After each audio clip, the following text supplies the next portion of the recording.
মুসলিম গণহত্যাকারী ইসরায়েলের বিরুদ্ধে জোট গড়তে সব মুসলিম দেশকে অনুরোধ পাকিস্তানের। ইসরায়েলের সাথে কি কোণঠাসা হবে ভারতও? পরমাণু চুক্তি ছাড়াই ইরান যুদ্ধ শেষ করতে মরিয়া ট্রাম্প, চান খোলা হোক হরমুজ, কঠিন শর্ত তেহরানের। আমেরিকা কি কফিনবন্দি? স্বর্ণের খোঁজে আফগানিস্তানের পাহাড়ে পাহাড়ে ছুটছে হাজারো মানুষ, ভয়াবহ বিপর্যয়ের শঙ্কা। লাভের গুড় কেন ধনীদের পেটে? দর্শক, শুনছিলেন সংবাদ শিরোনাম। এখন জানিয়ে দিব বিস্তারিত সংবাদ। তবে তার আগে অনুরোধ থাকবে, এই ভিডিওতে একটি লাইক এবং কমেন্ট করে জানিয়ে দিন আপনি কোথা থেকে বা কোন জেলা থেকে আমাদের সংবাদ শুনছেন এবং দেখছেন। এবার ফিলিস্তিনি মুসলিম গণহত্যাকারী ইসরায়েলকে কড়া ভাষায় সতর্ক করে দিয়েছে পাকিস্তান। ইসরায়েলকে অবৈধ রাষ্ট্র হিসেবে উল্লেখ করে দেশটি গোটা বিশ্বের সব মুসলিম দেশের জন্য হুমকি বলে সতর্ক করে দিয়েছেন পাক প্রতিরক্ষা মন্ত্রী খাজা আসিফ। তাই সব মুসলিম দেশকে ইসরায়েলের বিরুদ্ধে সামরিক জোট গড়ার আহ্বান জানিয়েছেন তিনি।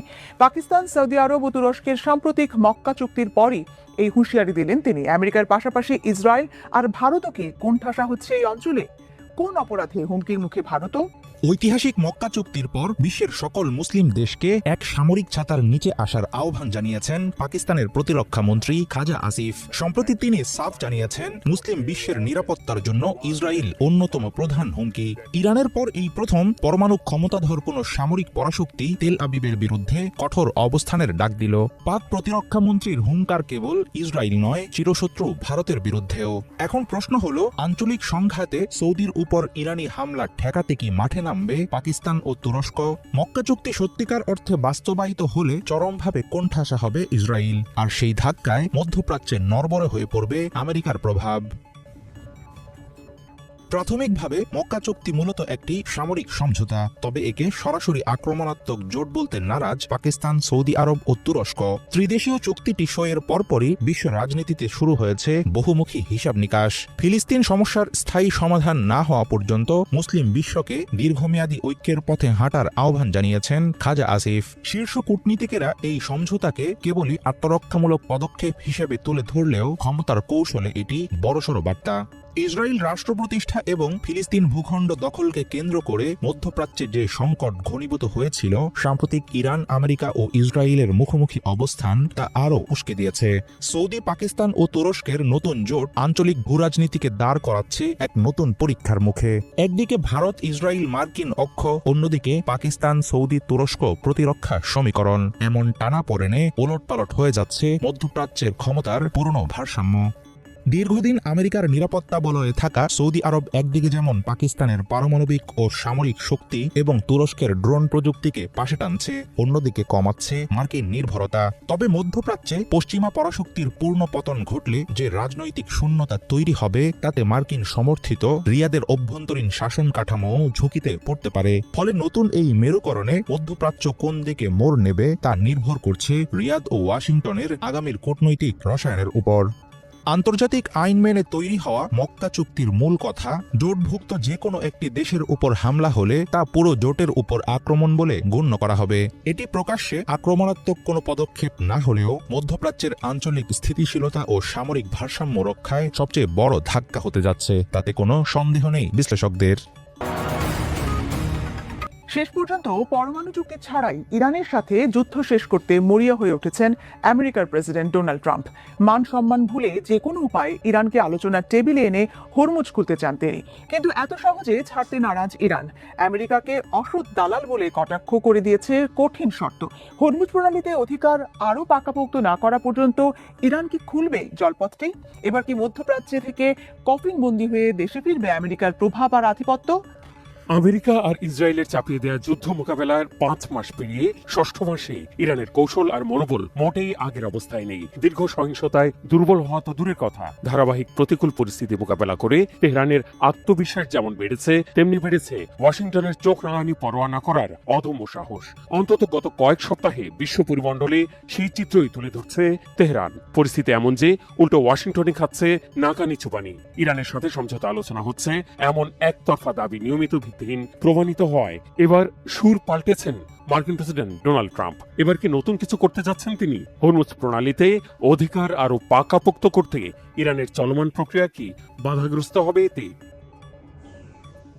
গত সপ্তাহের শুরুতে ইরানে হামলা স্থগিত করে সমঝোতা আলোচনা আবার শুরুর উপর গুরুত্ব আরোপ করে নিজেকে শান্তির প্রতি ব্যক্তিগত আন্তরিকতা জাহির করার চেষ্টায় নামেন প্রেসিডেন্ট ট্রাম্প। যদিও এই সিদ্ধান্তের কিছুদিন আগে আমেরিকার সামরিক বাহিনীর আকাশ প্রতিরক্ষা ক্ষেপণাস্ত্রের মজুদে গুরুতর সংকটের তথ্য ফাঁস করে দেয় খোদ মার্কিন গণমাধ্যম। ইরানের সাথে আলোচনার একতরফা দাবি প্রতিষ্ঠার চেষ্টায় ব্যর্থ হয়ে এবার বক্তব্যে নতুনত্ব এনেছেন প্রেসিডেন্ট ট্রাম্প। মার্কিন গণমাধ্যম এক্সিওসে দেয়া টেলিফোন সাক্ষাৎকারে বলেছেন, ইরানের সাথে শুধু আংশিক দর কষাকষি চলছে।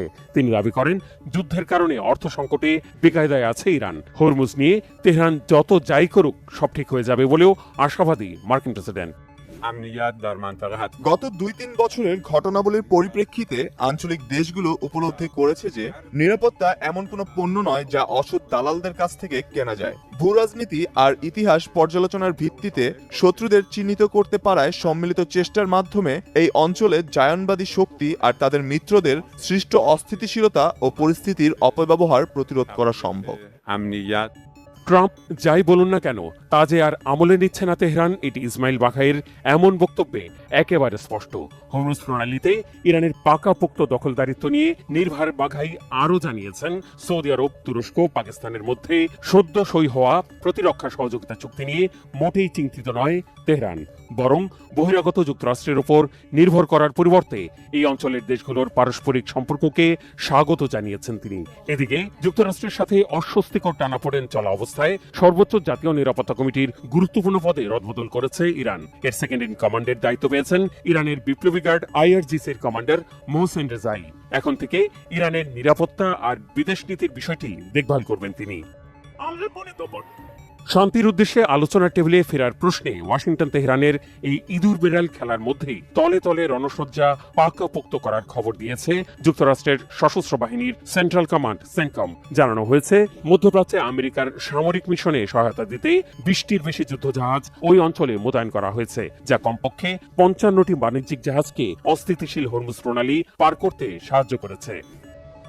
ইরান যুক্তরাষ্ট্র টানাপোড়েনে ঘোলাটে পরিস্থিতিতে সৌদি আরবের স্বার্থ লক্ষ্য করে হামলা অব্যাহত রেখেছে ইয়েমেনের হুথি বাহিনী। ব্যালিস্টিক ক্ষেপণাস্ত্র আর ড্রোন হামলা হয়েছে লোহিত সাগর তীরবর্তী ইয়েমেনের আল মোখা বন্দরে। ইরান সমর্থিত হুথি বাহিনীর বিবৃতিতে দাবি করা হয়েছে, হামলার লক্ষ্যবস্তু ছিল ওই বন্দরে জড়ো হওয়া সৌদির স্থলবাহিনী আর সামরিক সরঞ্জাম ও গোলাবারুদের চালান। এতে সৌদির সেনা সহ নিহতের সংখ্যা 10 জনের বেশি, আহত কয়েকজনের অবস্থা গুরুতর।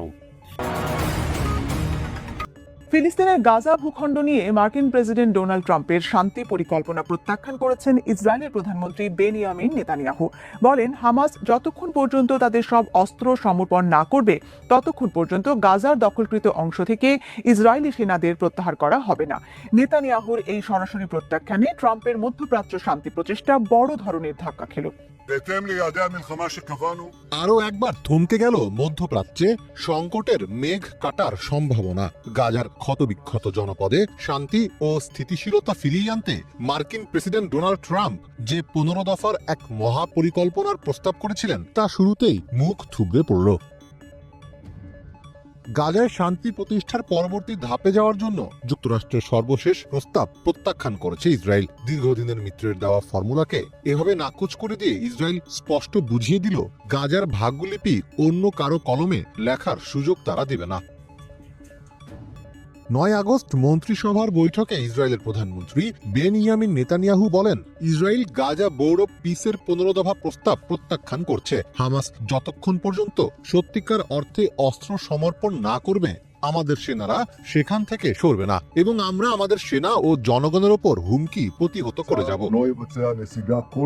গাজার জন্য প্রস্তাবিত 15 দফা পরিকল্পনাটি ইসরায়েল প্রত্যাখ্যান করছে।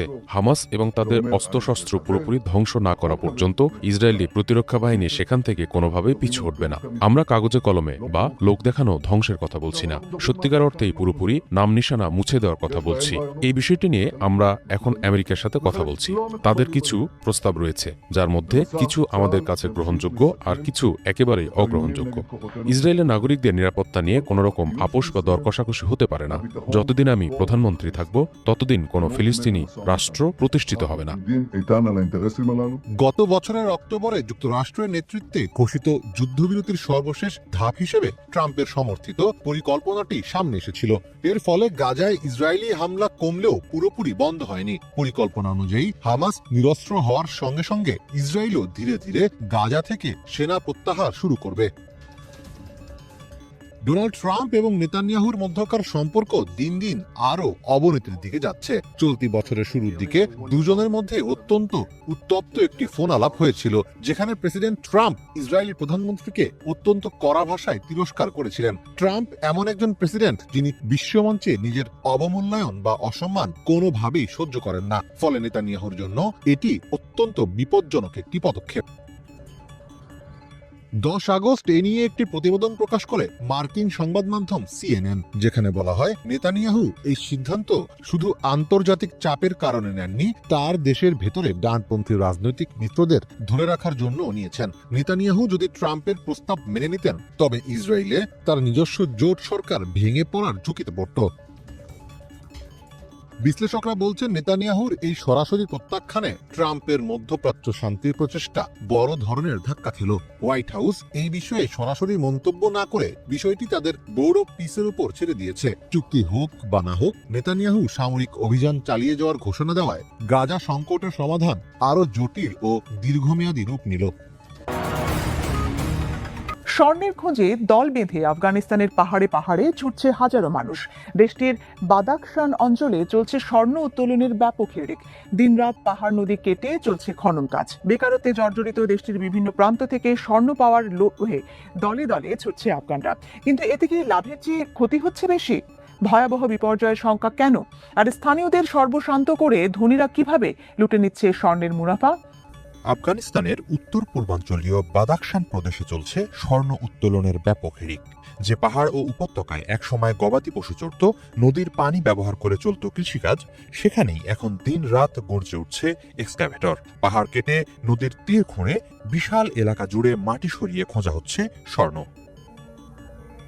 প্রাদেশিক রাজধানী ফয়জাবাদ থেকে প্রায় 50 কিলোমিটার উত্তর পূর্বে শিওয়া এলাকায় হাজারো শ্রমিক এখন যুক্ত খনি শিল্পে। দেশের বিভিন্ন প্রান্তের বিনিয়োগকারীরা অর্থ ঢালছে সেখানে। তালেবান সরকারও রাষ্ট্রীয় রাজস্ব বাড়ানোর লক্ষ্যে খনিজ সম্পদ উত্তোলনকে গুরুত্বপূর্ণ অর্থনৈতিক খাত হিসেবে সামনে আনছে। তবে স্বর্ণের এই নতুন জোয়ার স্থানীয় মানুষের জন্য আশীর্বাদের চেয়ে অভিশাপ হয়ে উঠছে। প্রতিনিয়তই বাড়ছে এমন অভিযোগ। এ নিয়ে এক্সক্লুসিভ এক প্রতিবেদন প্রকাশ করেছে AFP। স্থানীয় কৃষকরা অভিযোগ করছেন, খনন কাজ শুরুর আগে এলাকার নদীগুলো ছিল গভীর, পানি ছিল পরিষ্কার। এখন সেই পানি পান করা তো দূরের কথা, গোসলেরও উপযোগী নয়। নদীর তীরের ঘাস নষ্ট হয়ে যাওয়ায় পশুপালন ও কৃষিকাজও মারাত্মকভাবে ক্ষতিগ্রস্ত হচ্ছে। অনেক কৃষকের অভিযোগ, নিজেদের জমি খনি কোম্পানির কাছে ইজারা দিয়েও প্রতিশ্রুত অর্থ পাচ্ছেন না তারা। খনন শেষে জমি আগের অবস্থায় ফিরিয়ে দেওয়ার প্রতিশ্রুতিও পূরণ হচ্ছে না। মূলত 2021 সালে তালেবান ক্ষমতায় ফেরার পর আফগানিস্তানের খনি খাত সম্প্রসারণের উদ্যোগ নেওয়া হয়েছে। বাদাখশানের খনি বিভাগের তথ্য অনুযায়ী প্রদেশটিতে প্রায় 650 থেকে 700টি কোম্পানি নিবন্ধিত হয়েছে। বিশ্বব্যাংকও জানিয়েছে 2021 সালের পর শত শত খনি চুক্তি হয়েছে এবং এ খাতে বাস্তব প্রবৃদ্ধি বছরে গড়ে 25 থেকে 30%।